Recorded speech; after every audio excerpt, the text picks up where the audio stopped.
es el Cordero de Dios. Digno es el Rey que la muerte venció. Digno es el Cordero de Dios. Digno es el Rey que la muerte venció. Digno es el Cordero de Dios. Digno, digno. Gracias sublime es. Perfecto es tu amor. Tomaste mi lugar.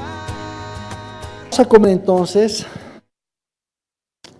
leyendo el libro de Ruth en el capítulo 1, versículos 1 al 5.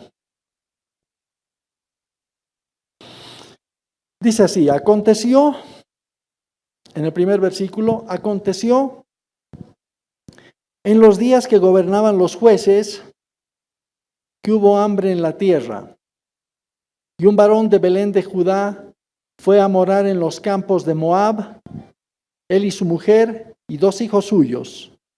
El nombre de aquel varón era Elimelec, y el de su mujer Noemí, y los nombres de sus hijos eran Malón y Kelión, efrateos de Belén de Judá.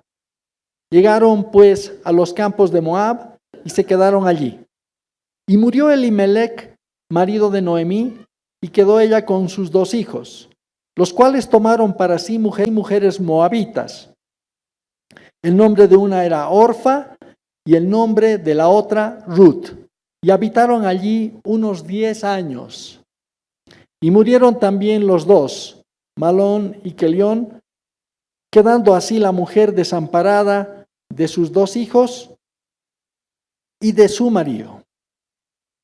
Perciban en el primer versículo del primer capítulo de Ruth que hemos leído, comienza así: aconteció en los días que gobernaban los jueces. Bueno, ustedes saben que luego de la conquista de Canaán por Josué, descrita en detalle en el libro de Josué, pues murió Josué y todos aquellos que habían conocido a Dios en el éxodo de Egipto y en los años que sucedieron a este éxodo. Ustedes saben que de los que salieron de Egipto no entraron 2, sino Josué y Caleb. ¿No es cierto? Pero entraron en la tierra prometida, y el siguiente libro, luego de Josué, es el libro de Jueces. El libro de Jueces que narra la historia de Israel luego de haber conquistado hasta un cierto punto la tierra de Canaán y todo lo que sucedió después. Y como este libro de Ruth menciona esta historia como sucediendo en los días que gobernaban los jueces, entonces creo que es importante que tengamos un poco el antecedente o el trasfondo de lo que implica o que describe, relata este libro de los jueces. Yo quisiera que leamos unos cuantos versículos en el libro de los jueces, capítulo 2. Yo voy a citar algunos versos y los voy a leer para que veamos el trasfondo de todo lo que ocurría en aquel tiempo. Y dice en el versículo 7 del capítulo 2 de Jueces, dice: y el pueblo había servido a Jehová todo el tiempo de Josué y todo el tiempo de los ancianos que sobrevivieron a Josué, los cuales habían visto todas las grandes obras de Jehová que él había hecho por Israel.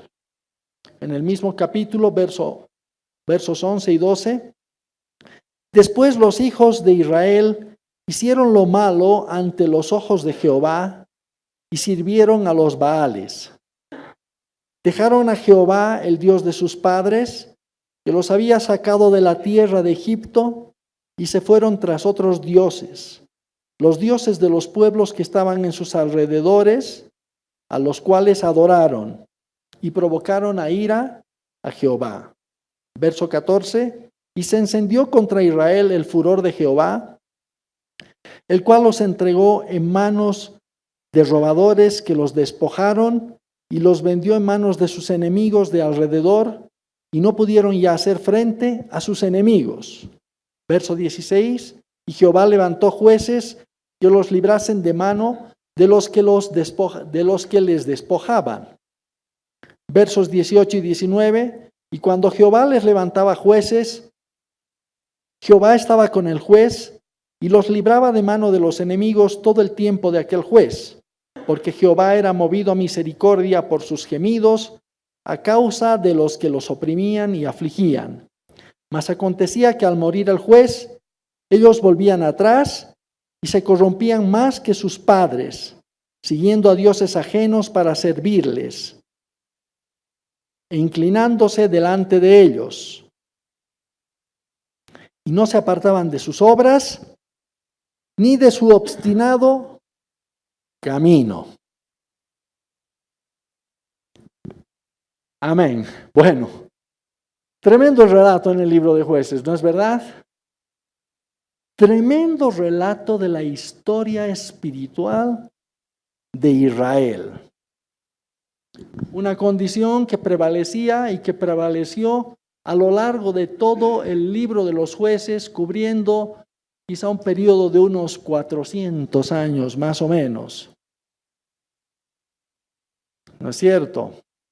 Vemos debilidad en el pueblo, vemos corrupción en el pueblo, vemos inestabilidad, de una manera tal que en el libro de los Jueces nosotros podemos encontrar algunas cosas increíbles ocurriendo en el pueblo de Israel, individualmente y como nación.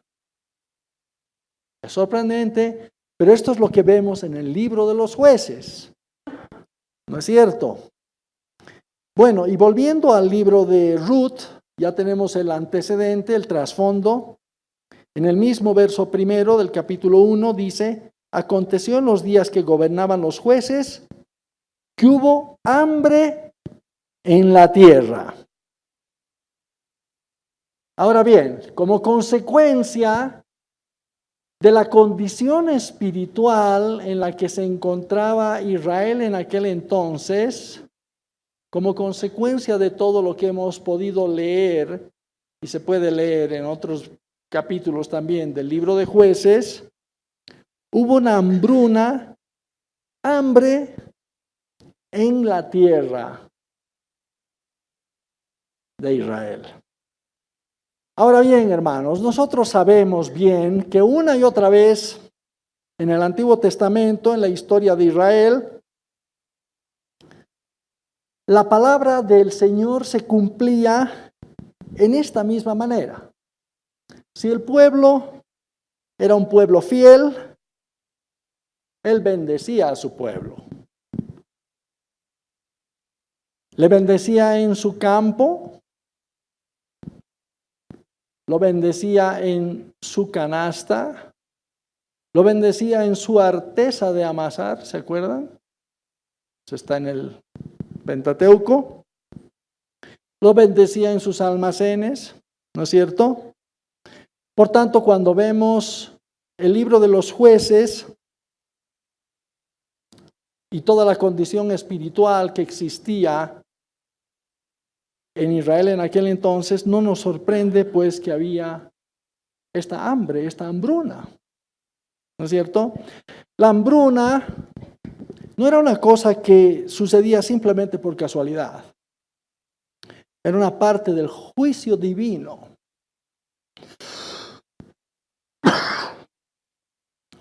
A causa del estado espiritual de Israel, a causa que habían perdido esa distinción a la cual habían sido llamados.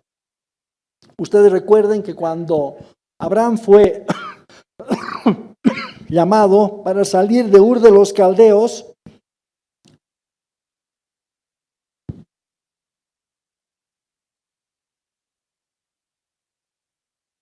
y a lo largo de toda la historia, en adelante, Dios demandaba ser el único Dios en medio de su pueblo. Pero ahora había en la tierra de Israel otros dioses. ¿No es cierto? No era Dios todo lo que había propuesto que debía ser en esta tierra a la cual había introducido a un pueblo con maravillas y prodigios tan grandes como los que leemos en los libros de Éxodo y otros en adelante. ¿No es cierto? No era el único Dios en Israel. Israel había perdido su testimonio en el mundo. Había perdido su autoridad en la tierra. Y había sido subyugado por sus enemigos. No nos sorprende, ¿no? Que al comenzar el libro de Ruth se menciona que en el tiempo en que los jueces gobernaban, hubo hambre en la tierra. Entonces, este precioso libro de Ruth comienza con una nota complicada, pero que refleja el antecedente espiritual de lo que Dios habría de hacer en aquel tiempo. Una nota difícil, y vamos a meditar un poco respecto a ella. Hoy día, esto es igual espiritualmente hablando. ¿No es cierto? A veces nos preguntamos la contraparte espiritual de las cosas que leemos en el Antiguo Testamento y que se ven de una manera más física, más tangible, ¿no es cierto? Más perceptible, como una hambruna, digamos, una cosa muy clara, muy perceptible, que ocurría en el Antiguo Testamento, y nos preguntamos cuál es la contraparte espiritual hoy en día en el Nuevo Testamento, en este nuevo pacto, ¿no es cierto?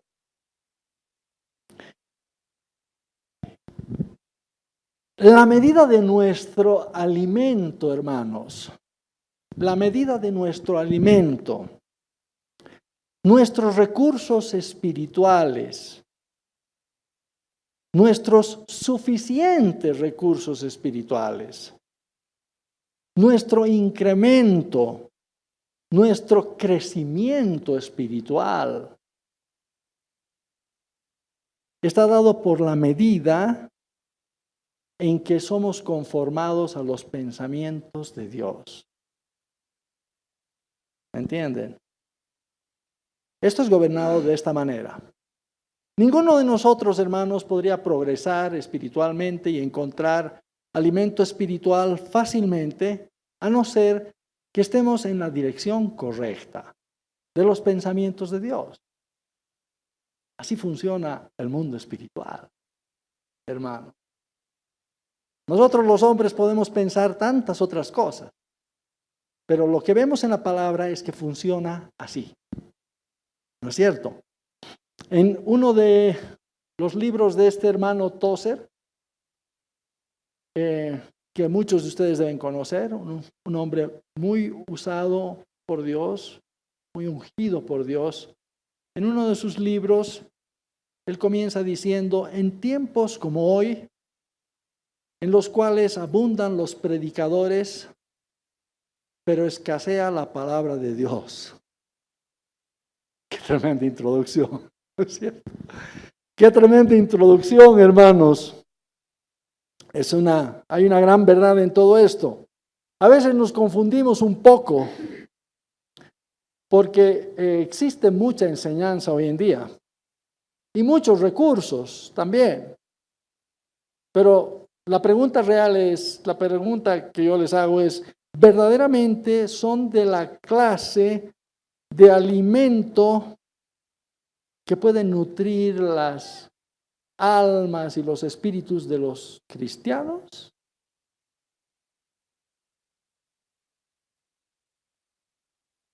Les cuento que hace unos días, bueno, no unos días, quizá un par de meses, fui a una librería a comprar un devocional cristiano muy precioso, Afortunadamente encontré unas cuantas copias.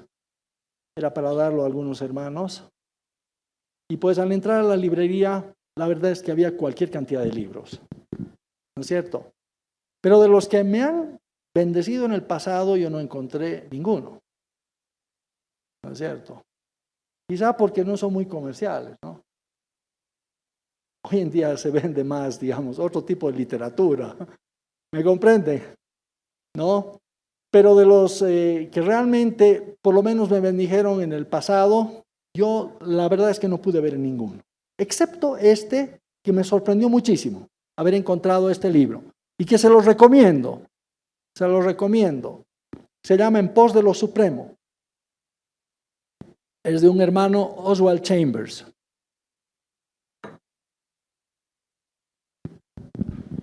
En pos de lo supremo. ¿Perdón? Está bien. Bien, me sorprendió mucho encontrar este libro traducido del inglés.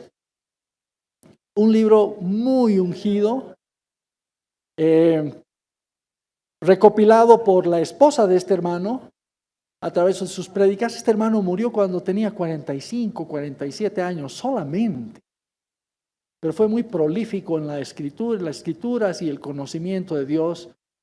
Y su esposa en ese tiempo escuchaba las prédicas y anotaba, y después fue capaz de sintetizar las enseñanzas, y pues de las enseñanzas sacó un devocional que es el que yo les estoy mencionando. Bueno, el punto es que afortunadamente había este libro. Pero de los otros, como les decía, no había muchos. Hoy en día los cristianos están interesados en tantas cosas, ¿no es cierto? En tantas cosas, pero la verdad es que creo que nos falta una verdadera hambre por las cosas verdaderas del Señor, ¿no? Y aquí vienen días, dice Jehová el Señor, en los cuales enviaré hambre a la tierra, no hambre de pan, ni de sed de agua, sino de oír la palabra de Jehová. E irán errantes de mar a mar, desde el norte hasta el oriente discurrirán buscando palabra de Jehová, y no la hallarán. Esta es una profecía de Amós, capítulo 8, versos 11 y 12. Consecuentemente, hermanos, en el sentido espiritual, y me he remitido solo a lo que he visto en aquella oportunidad. ¿Para qué les diría las cosas que he visto en otros países? ¿Para qué les diría? Realmente es tremendo. Hay espiritualmente otra hambruna tremenda por la palabra de Dios. Pero volviendo al libro de Ruth, en la segunda parte del primer versículo, y seguimos ahí,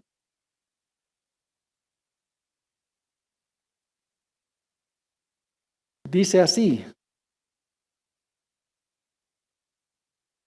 y un varón de Belén de Judá fue a morar en los campos de Moab, él y su mujer y 2 hijos suyos. Bueno, había una hambruna en la tierra de Israel, y este varón de Belén de Judá fue a morar en los campos de Moab, él y su mujer y 2 hijos suyos. Primeramente, debemos reconocer que él había tomado esta decisión a causa de las condiciones que prevalecían en la tierra de Israel, ¿no es cierto? ¿No? Había perdido la esperanza de que las cosas cambiaran. Había perdido la fe de que las cosas pudieran ser diferentes. Veía la hambruna, veía el hambre, no veía una solución adecuada para esta situación, entonces agarró y decidió irse a morar a Moab, él, su esposa Noemí y sus 2 hijos. ¿No es cierto? Ahora bien, hemos dicho que esta condición que se veía en la tierra era simplemente la consecuencia del estado espiritual del pueblo de Israel. ¿No es verdad? Yo puedo ver la contraparte espiritual hoy en día igualmente. Les cuento. ¿No? Muchas veces, hermanos, entre nosotros los cristianos, los hermanos cometen muchos errores a causa del estado espiritual de la iglesia, del Israel de Dios. ¿No? Muchos hierros se cometen, muchos errores se cometen porque la iglesia de Dios no ha sido constituida conforme a la mente de Dios. Sabemos que la vida espiritual, hermanos, es algo sumamente delicado, ¿cierto? Es algo muy delicado y algo que demanda bastante tiempo en desarrollarse. ¿No es cierto?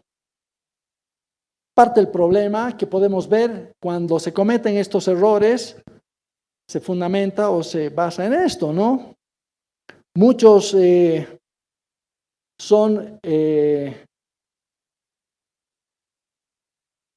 son atrapados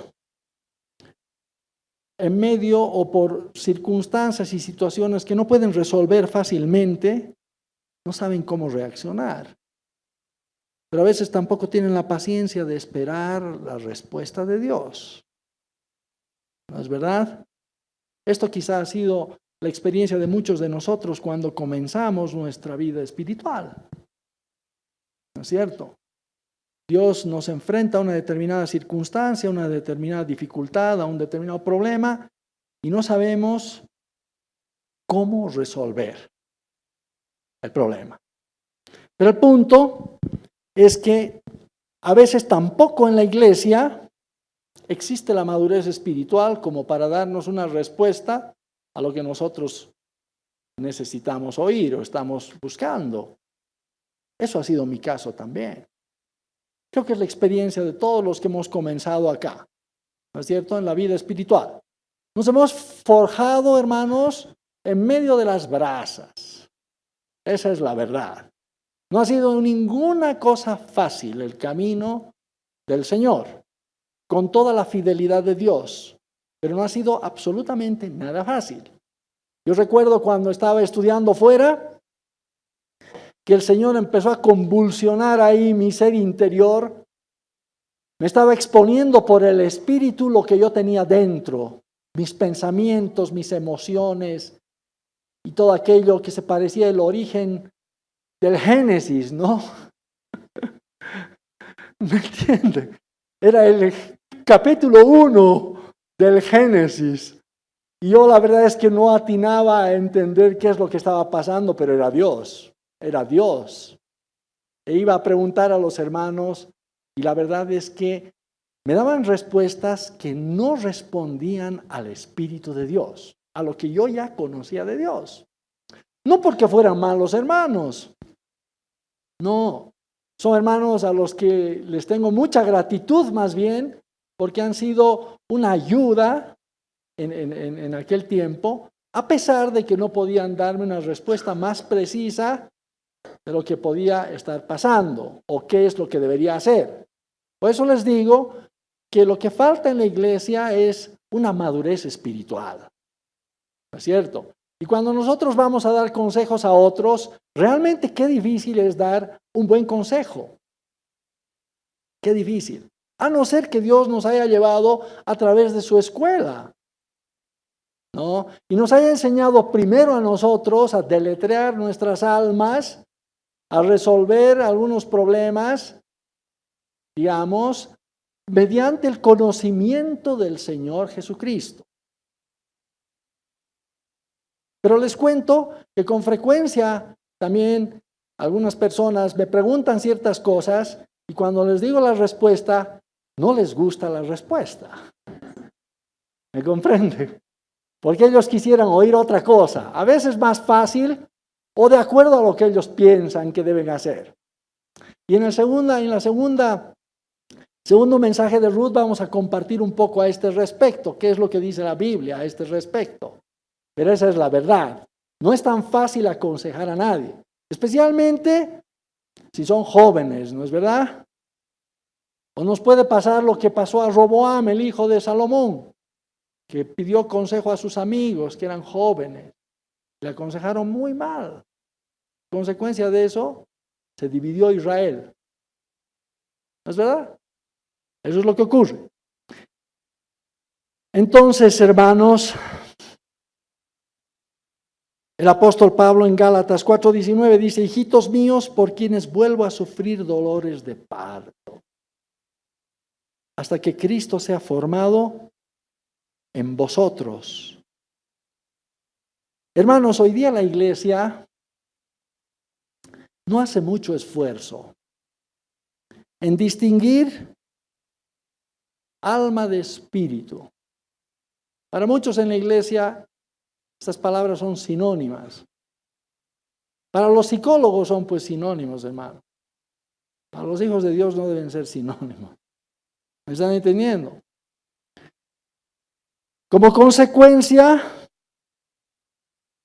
los cristianos muchas veces pensamos que estamos siendo alimentados por la cantidad de información que hemos recibido, pero en realidad no hemos sido nutridos verdaderamente. En muchas iglesias el Espíritu Santo es ignorado, hermanos. En los púlpitos, como si fuera simplemente algo doctrinal, algo optativo. Y luego vemos la consecuencia en la vida de los cristianos, que crecen sin un conocimiento de quién es verdaderamente el Espíritu Santo. ¿No es cierto? Por tanto, hermanos, no podemos simplemente culpar, pues, a algunos hermanos que cometen errores de ese tipo. Yo pudiera citar muchos errores que he visto a través de mi vida cristiana, ¿no es cierto? Y que han provenido justamente de una inmadurez espiritual en los cristianos, aún en las autoridades espirituales, hermanos, en las iglesias, ¿no es cierto? Y por tanto vemos las condiciones espirituales o la condición espiritual en la que nos encontramos hoy. La iglesia debería ser o debe ser, hermanos, el lugar donde los individuos, donde las personas encuentran su alimento, ayuda, donde el Señor manifiesta su presencia, su poder y da su guía. Así que como iglesia de Dios tenemos que esforzarnos, hermanos, para mantener un nivel espiritual tal que Dios se pueda mover libremente en medio nuestro y expresar su pensamiento, hermano. Así que en el libro de Ruth nosotros vemos que el Israel histórico había creado las condiciones para las cosas que hemos leído en el libro de Jueces y al principio del libro de Ruth. ¿No es cierto? Y Elimelech y su familia tropezaron en ello. ¿Qué les parece, hermano? Eso es lo primero. ¿No es cierto? Pero por el otro lado, no podemos olvidar tampoco la responsabilidad individual por las decisiones que cada uno de nosotros toma, hace. Dios ha revelado su mente en la Biblia. Hay cosas que están absolutamente claras en la Biblia. ¿No es cierto? La mente del Señor ha sido revelada en la Biblia. Nosotros sabemos muy bien qué se debe y qué no se debe hacer, hermanos. ¿No es verdad? Pero tenemos que conocer nuestra Biblia. Aquí quiero tomar un par de minutos. Hermanos, ustedes saben que como país nosotros no somos muy dados a la lectura, ¿no es verdad? ¿Sí o no? Esa es la verdad, lamentablemente. En la educación, en el colegio, no nos estimulan mucho a leer. Es realmente una carga el leer libros, ¿no es verdad? Estamos más habituados a copiar del pizarrón, cosas de ese tipo. En otros lugares no es así, les cuento, ¿no? Otras culturas, los niños, yo tengo una sobrina que vive en otro país, que vino a visitarnos una vez, hace muchos años, y estaba en el colegio. Yo vi un libro así, de grueso, debe haber tenido unas 800 hojas. En una semana se lo terminó el libro. Y le hacían hacer resúmenes del libro. Y después le hacían inventarse capítulos. ¿Qué es lo que tú escribirías después del último capítulo? O sea, increíblemente. Y ustedes leían todo aquello. Claro, yo no soy una autoridad en inglés, pero de lo que yo he leído, yo no encontraba pues errores gramaticales, ni de puntuación, ni nada de eso. Para una niña de 10 años me parecía sorprendente. Entonces, hermanos, muchas veces nosotros acá en la iglesia también carecemos de este conocimiento que solo la Biblia nos puede dar. ¿No es verdad? Y lamentablemente en Bolivia no nos hemos habituado a eso. Pero ahora ya somos cristianos, ¿no ve? Ya nuestra ciudadanía no es pues, sino en el cielo, del cielo. Por tanto, hermanos, tenemos que conocer nuestra Biblia. ¿No es verdad? Ahora, si conocemos nuestra Biblia y no obedecemos la Biblia, ya ese es otro problema. Pero por lo menos tenemos que conocerla. Tenemos que tener un conocimiento de las Escrituras. Tenemos que disponernos a dedicar tiempo, a buscar de la palabra, a escudriñar de la palabra, si uno no entiende. No a imaginarnos cosas simplemente, hermanos. ¿Me entienden? A veces hacemos preguntas y responden cosas muy floridas, muy bonitas, pero no son pues lo que dice la palabra. ¿Me entienden? Porque nos falta un conocimiento de la palabra. Y esto es tan necesario. ¿Me entienden? Y bueno, esto es justamente lo que ocurrió con Elimelec y su familia. ¿No es cierto? Un texto en Deuteronomio capítulo 23, versos 3 y 4 dice: no entrará amonita ni moabita en la congregación de Jehová, ni hasta la 10ª generación de ellos.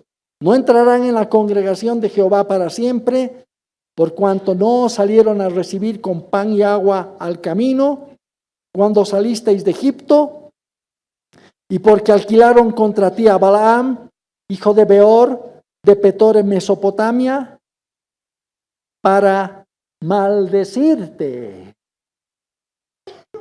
Moab, hermanos, era un país maldito en las Escrituras. ¿No es cierto? Pero fue exactamente ahí donde Elimelec y su familia entera se fueron a buscar refugio cuando experimentaron necesidad. ¿Qué les parece, hermano? También debemos recordar que Moab y Amón fueron el resultado ¿de dónde provienen Moab y Amón, hermanos? ¿Se acuerdan? De Lot. Perfecto, perfecto. Provienen de Lot. Eran naciones que provinieron de Lot, ¿no es cierto? Pero un Lot embriagado y que cometió, obviamente, él estaba inconsciente de lo que estaba pasando, pero sus hijas cometieron incesto con él. Y de ahí salieron Moab y Amón. ¿Qué les parece, hermanos? Entonces, en definitiva, bíblicamente hablando, estas dos naciones, y en particular Moab, era un lugar donde no podía estar la bendición de Dios. ¿No es cierto? La bendición de Dios era para su pueblo en la tierra de Israel. Nosotros sabemos muy bien lo que Dios había dicho sobre otras naciones que estaban alrededor de Israel y aún de las naciones que se encontraban en la tierra de Canaán, que Dios había entregado en manos de los israelitas. ¿No es cierto? Bueno, pero aparte de esto, hermanos, aparte de haber ido a Moab, Elimelec, su mujer y sus 2 hijos, cuando llegaron a la tierra de Moab, sus hijos se casaron con 2 mujeres moabitas. ¿Qué les parece? Ustedes saben que en el Antiguo Testamento los israelitas estaban prohibidos de dar sus hijos a hijas de extranjeros o de otras naciones y sus hijas a hijos de otras naciones que les rodeaban. ¿No es cierto? Era, sin embargo, algo que Elimelec, Noemí y sus 2 hijos ignoraron totalmente. Totalmente. Nosotros simplemente no podemos ignorar la mente de Dios expresada en la Biblia sin sufrir las consecuencias, hermanos. ¿No es cierto? Había una gran hambruna, es verdad, una gran necesidad de alimento y de bebida, pero simplemente no puedes olvidar tú lo que está en la Biblia. En Hebreos 2, 1 al 2 leemos, por tanto, es necesario que con más diligencia atendamos a las cosas que hemos oído, no sea que nos deslicemos. Porque si la palabra dicha por medio de ángeles fue firme, y toda transgresión y desobediencia recibió justa retribución. ¿Cuál fue la palabra dicha por medio de ángeles, hermanos? ¿Cuál fue? Fue la ley de Dios dada a Moisés en el monte Sinaí. Esa es. La ley fue dada por medio de ángeles, dice. Ahí está el contraste con el libro de Hebreos. Dice que aquello fue dado por medio de ángeles. Dios habló entonces por medio de ángeles, pero hoy día nos ha hablado por el Hijo. Tremendo. Ni los ángeles pudieron cambiar el corazón de los hombres, hermano. Imagínense ahora si no oyéramos al Hijo. Eso es lo que está diciendo. ¿Me comprenden? Bueno, Elimelec, Noemí, simplemente pasaron por alto esto, ¿no? Pasaron por alto y pues le sobrevinieron una serie de problemas, ¿no? Vemos a Dios tratando con la vida de Noemí y de su familia. Y en el capítulo 1 de Ruth, verso 20 dice, Noemí, y ella le respondía, no me llaméis Noemí, sino llamadme Mara, porque en grande amargura me ha puesto el Todopoderoso. No me llamen Noemí. ¿Qué es lo que ustedes creen que significa Noemí? Significa dulce y encantadora.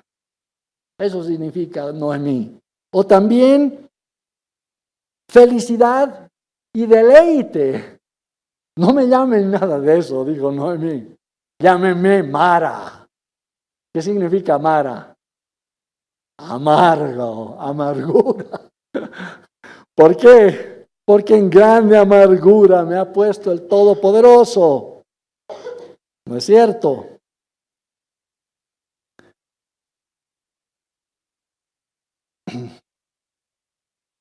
Así que este es el lado oscuro, trágico en la vida de Noemí, hermano. La hambruna en Israel había sido una prueba a la fe de Elimelec, Noemí y su familia. Como muchas otras situaciones que podemos nosotros estar viviendo en nuestra propia vida, en nuestra propia familia. ¿No es cierto? Pero Elimelec y posteriormente, y bueno, también Noemí y sus dos hijos, simplemente dejaron caer la fe, la confianza en Dios, la confianza en que Dios podía hacer algo por ellos si es que verdaderamente volvían a los caminos del Señor. Porque lo que estaba ocurriendo, como habíamos dicho, en Israel, en el libro de los jueces, era consecuencia de la poca atención que prestaban a los caminos del Señor, a la palabra del Señor. Era parte del castigo divino tratando de hacer que volvieran en sí. ¿Me están entendiendo? Pero ellos simplemente no se aferraron a la fe, tomaron sus propias decisiones y pues les siguió la tragedia. Cuando dejamos caer nuestra fe, hermanos, nos sigue la tragedia. Y la fe, hermanos, para un cristiano está en todo lo que nosotros hacemos. ¿No es cierto? En el libro de Timoteo, por ejemplo, dice, aquel que no provee para su propia casa es peor que un incrédulo, ha negado la fe. Podrías decir fe, ¿sí? ¿Por qué? Porque un hombre tiene que proveer para su casa conforme a la palabra. Su vida debe ser conforme a la palabra de Dios. Y al no hacer eso, entonces niega la fe. ¿Están entendiendo? ¿Está claro, hermanos? ¿Sí? Bueno, eso es lo que ocurrió. Había habido, como les decía, una hambruna en Israel. Cuando llegaron a Moab, Elimelec, su familia y sus dos hijos probablemente encontraron otro tipo de dificultades, como cada persona lo haría, pero tampoco resolvieron de acuerdo a la fe. ¿No es cierto? Sino que trataron de preservar su propia vida, la vida de su alma, su propia seguridad, su propio bienestar. Y entonces la tragedia le siguió. Yo me fui llena, pero Jehová me ha vuelto con las manos vacías. Dice Noemí en Ruth 1:21. Yo me fui llena, pero Jehová me ha vuelto con las manos vacías. Hermanos, nosotros no podemos preservar nuestra llenura, nuestra plenitud, si nos apartamos del terreno, de la tierra que Dios nos ha dado. Yo les cuento, hermanos, que cuando era convertido apenas unos días, hermano. Tal vez ya les he contado esto, pero es algo verdadero. Apenas convertí unos días, yo estuve en una situación en la cual, pues en el pasado, cuando no conocía a Dios, ni lo hubiera pensado. Hubiera simplemente hecho lo que yo pensaba, lo que yo quería, y se acabó la historia. Pero estaba ahí, me acuerdo, en medio del fuego ahí de la tentación, estaba en un auto, creían que tuve una visión ese instante, para que vean cuán fiel es Dios, que no te deja sin consejo desde un principio. Tuve una visión, y en la visión yo veía un campo, y era un campo como cercado. Yo oía en el espíritu una voz como diciendo, tú estás acá en este campo. En esta cerca, con todas tus debilidades, tienes libertad para moverte. En esto que está cercado. Te puedes mover con toda libertad. Pero pasa esa cerca y yo te voy a juzgar.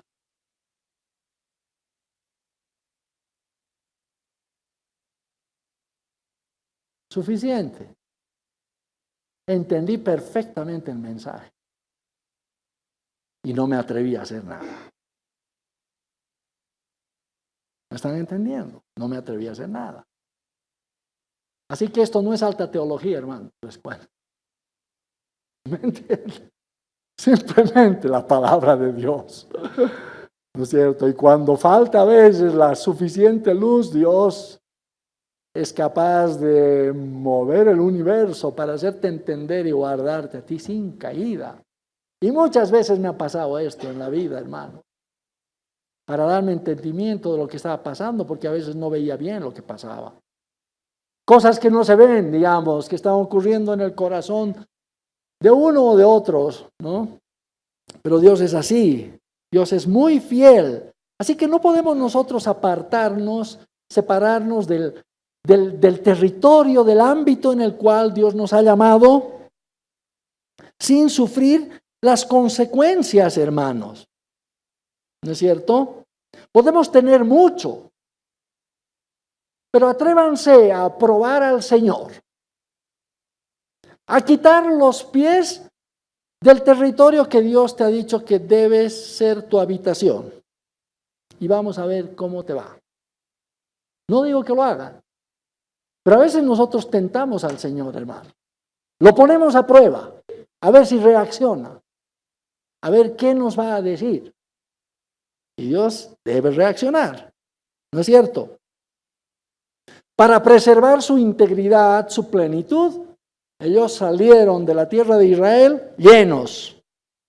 Se llevaron todo lo que tenían consigo. Pensaron que así iban a estar muy seguros, ¿no es cierto? Se llevaron todo. Salieron llenos, pero volvieron con las manos vacías, hermano. ¿Cuál es la mejor manera de perder algo que tú quieres, hermano? ¿Cuál es la mejor manera? Tratar de retenerlo. Jóvenes, escuchen bien eso. Tratar de retenerlo. A veces nos aferramos con uñas y dientes, ¿no es cierto? Algo y no lo queremos soltar. Porque el que quiera salvar su alma, la perderá. Y todo aquel que pierda su alma o su vida natural por causa de mí, la hallará. Hay un libro que escribió un hermano llamado Fenelon, de los 1400, 1500, que dice, déjalo ir, déjalo ir. Cuando encuentras circunstancias en las cuales tú no tienes la capacidad de resolver las cosas y no ves una guía divina, clara, específica, la gracia de Dios, déjalo ir. Déjalo ir. Yo tengo historias que les contaría cómo este principio ha funcionado tan bien. Tan bien. Hay que dejar ir. Si Dios quiere, lo va a traer de vuelta. Pero a la manera de Dios. Por el Espíritu de Dios. Por la gracia de Dios. No por la fuerza de hombre, ni la decisión de hombre, ni la decisión humana. ¿Me están entendiendo, hermano? ¿Es posible hacer esto, hermanos? ¿Es posible? ¿O es muy complicado? ¿Se entiende, no es verdad? Se entiende. No, esto es negarse a sí mismo. Esto es negarse a sí mismo, hermanos. ¿A ver? Bien. Así que esta es la mejor manera de perder algo. Elimelech, su mujer, sus hijos pensaron que yéndose ahí a Moab, llevándose todo consigo, iban a preservar lo suyo, iban a guardar su seguridad, ¿no es cierto? Son palabras que muchas veces oímos en medio nuestro, ¿no? Yo quiero estar seguro y cosas así, pero bueno, el punto es que la palabra dice, más el justo por la fe vivirá, por la confianza en Dios, por el poner su esperanza en Dios. ¿Por qué me llamaréis Noemí? Verso 21 del capítulo 1. ¿Por qué me llamaréis Noemí? Ya que Jehová ha dado testimonio contra mí y el Todopoderoso me ha afligido.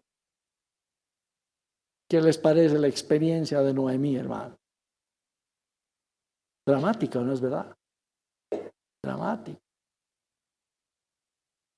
Esta fue la manera como Dios, en su misericordia y sabiduría, encontró para hacer saber a Noemí y su familia que estaba totalmente desagradado, descontento con la situación aquella.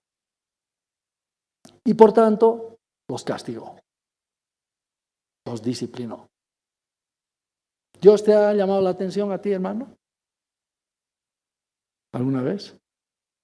A mí me ha sucedido algo, hermanos, les confieso, así como cuando, ¿se acuerdan que David estaba llevando el arca a Jerusalén? Y se estaba cayendo, y la había puesto sobre una carroza tirada por bueyes. ¿Se acuerdan? ¿Sí? Y dice que en un determinado momento el arca se empezó a caer. Y entonces uno de esos, al ver que se estaba por caer el arca, fue y la agarró. Y cayó fulminado ese instante, dice. Por Dios. Imagínense queriendo hacer un bien y encima termina ahí tendido en el camino. Bueno, a mí me ha pasado una de esas cosas una vez. Me ha pasado, he tardado años en entender qué es lo que Dios quería decir. ¿Por qué había reaccionado de esa manera en una determinada situación? ¿Por qué? Hasta que después de muchos años, quizá imagínense unos 15 años después, tal vez, o más, entendí. Entendí que su mente no es mi mente. Sus pensamientos no son mis pensamientos. Y para Dios hay ciertas cosas que tienen tremendo peso, tremendo valor, que para mí en ese momento no eran así. Y reaccionó Dios. En su misericordia, ¿no es cierto? Nos castiga, nos disciplina, para que participemos de su santidad. ¿No es cierto? Para que seamos obedientes al Padre de los Espíritus. Al Padre de los Espíritus. En el Antiguo Testamento quizá era una cosa más literal. Hoy en día es en el Espíritu. ¿Están entendiendo, hermanos? Nos castiga, nos disciplina Dios. Y eso es lo que Dios hizo con Noemí, con su familia. Y pues, hermanos, cuando encontramos adversidad en nuestra vida cristiana, ¿no es cierto? Esta adversidad tiene dos propósitos de parte de Dios. Primero, corregirnos y segundo, restaurarnos. ¿No es cierto? Adversidad, hermanos. Dios se suscita, pues, enemigos fácilmente, les cuento. Cuando Dios quería castigar a Israel, traía a las naciones de fuera. ¿No es cierto? Trajo a unos, a otros, a los asirios, a los sirios, a los babilonios. Porque parece que el pueblo no entendía hoy. A las buenas no entendía. Estaban los profetas ahí amonestándoles todo el tiempo. Hasta que tenía que venir un Nabucodonosor, así a lo bestia, podríamos decir. Para que entienda el pueblo. Vamos a esperar eso, hermanos. ¿Sí? Cuando encontramos adversidad, tenemos que pensar qué es lo que está pasando. ¿No es verdad? Tenemos que ver qué es lo que está pasando. ¿No es cierto? El esposo de Noemí estaba muerto. Sus 2 hijos muertos. Sus 2 nueras sin hijos. ¿Qué más quisiera mencionar de la vida de Noemí? Hermanos, ¿qué más? Todo es esterilidad y muerte cuando actuamos contrariamente a la voluntad de Dios. Una terrible lección, hermanos. En el servicio es igual. En el servicio es igual, no hay ningún servicio fructífero si nos apartamos de la tierra que Dios nos ha dado. Tenemos que prestar atención a estas cosas, hermanos. Normalmente cuando uno lee esto en la Biblia o cuando escucha un mensaje, me ocurre muchas veces cuando escucho hermanos predicar, etc. En la medida en que van hablando, el Espíritu me va hablando al corazón también, ¿cierto? Me va hablando al corazón y pues me vuelvo adentro y digo, Señor, me estás diciendo esto y aquello. Reviso mi vida, hermanos, porque el Espíritu Santo es muy agudo en exponer, ¿no es cierto?, todas estas cosas en nuestras vidas que han venido o que pueden llegar a venir a ser un estorbo en nuestro crecimiento espiritual. Ustedes no piensen que si tienen cosas ahí dentro que realmente han desagradado a Dios, Dios les va a permitir crecer espiritualmente si antes no las resuelven. ¿Me están entendiendo? Entonces tenemos que prestar atención al Señor. ¿No es cierto? Identificar las cosas que nos estorban. Quizá han pasado muchos años y no hemos vuelto a oír la voz de Dios, que es la que nos sustenta. Y dice que el maná, hermanos, debía comerse cada día fresco.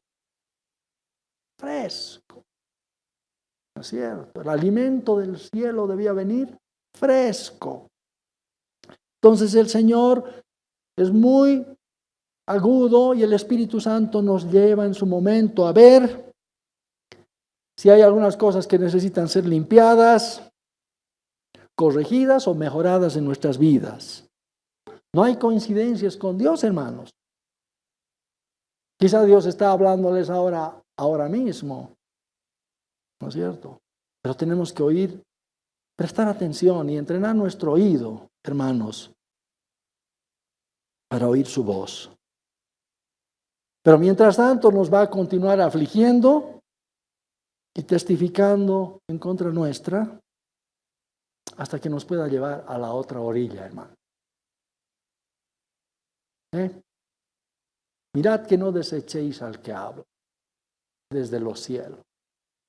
Esa es la advertencia en el libro de Hebreos. Amén. En todas las cosas concernientes a nuestra vida, al servicio, Dios ha hecho muy clara su voz, su mente.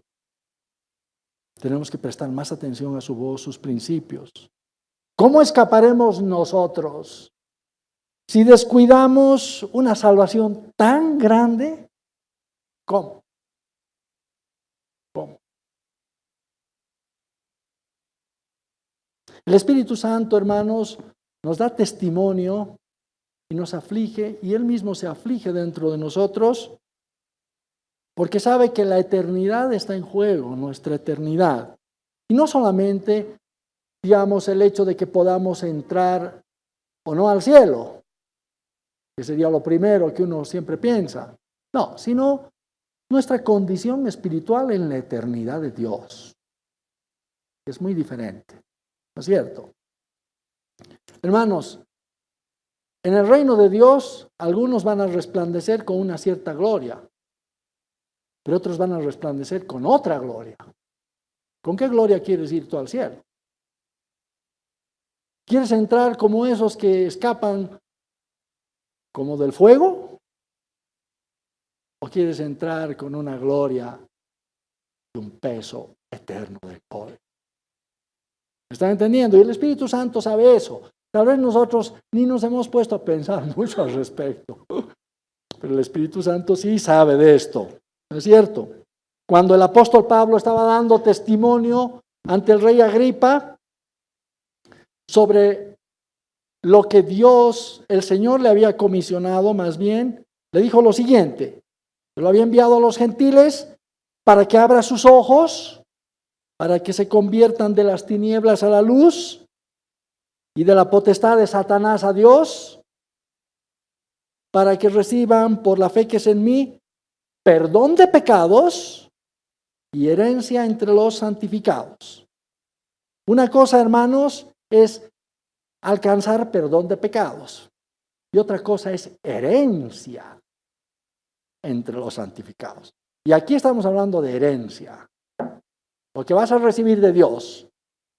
Hemos dicho que el Señor fue constituido heredero de todo. Eso dice Hebreos, ¿no es verdad? ¿Tú de qué vas a ser heredero, hermano? Aquí lamentablemente no hay democracia, hermano. Así es. ¿Están entendiendo? Aquí hay un juez de todos, que es el Señor. ¿Me están entendiendo? Bien. Amén. Por la hora vamos a parar.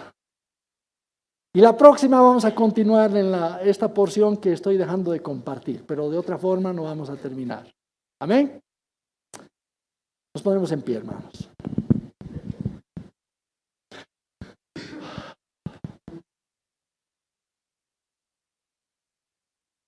Padre nuestro, te damos gracias por tu palabra, por tu bendita palabra, que es capaz de escudriñar lo profundo de nuestros corazones, de escudriñar nuestros caminos y de presentarnos delante de ti, Señor, que todo lo ve. ¿Y a quién tenemos que dar cuenta, Señor? Señor, que tu palabra nos escudriñe el corazón. Señor, que tu palabra nos haga ver la manera como estamos viviendo en este mundo. Si verdaderamente buscamos tu temor, agradarte a ti, o todavía queremos preservar nuestra propia vida, nuestra seguridad, la vida de nuestra alma, aún a veces a costa de desobedecerte a ti. Señor, hemos escuchado la experiencia de Elimelec, de Noemí, de sus hijos. Gracias, Señor, por este testimonio que nos hace revisar nuestras vidas. Queremos presentarnos delante de ti, Señor, limpios, purificados. Que tu Espíritu Santo nos lave por dentro, Señor. Que agudice nuestros sentidos espirituales, que nos haga entender tu palabra, que tu sangre nos limpie nuestra conciencia, lo que sabemos en lo profundo de nuestro ser de ti. Gracias, Señor. Te bendecimos en el nombre del Señor Jesucristo. Amén. Digno es el Cordero de Dios, digno es el Rey que la muerte venció. Digno es el Cordero de Dios, digno es el Rey que la muerte venció. Digno es el Cordero de Dios, digno, digno. Gracias sublime es, perfecto es tu amor. Tomaste mi lugar, cargaste tú mi cruz, tu vida dice allí, y ahora libre soy. Oh, Jesús, te adoro por lo que hiciste en mí. Oh, oh. Gracias sublime.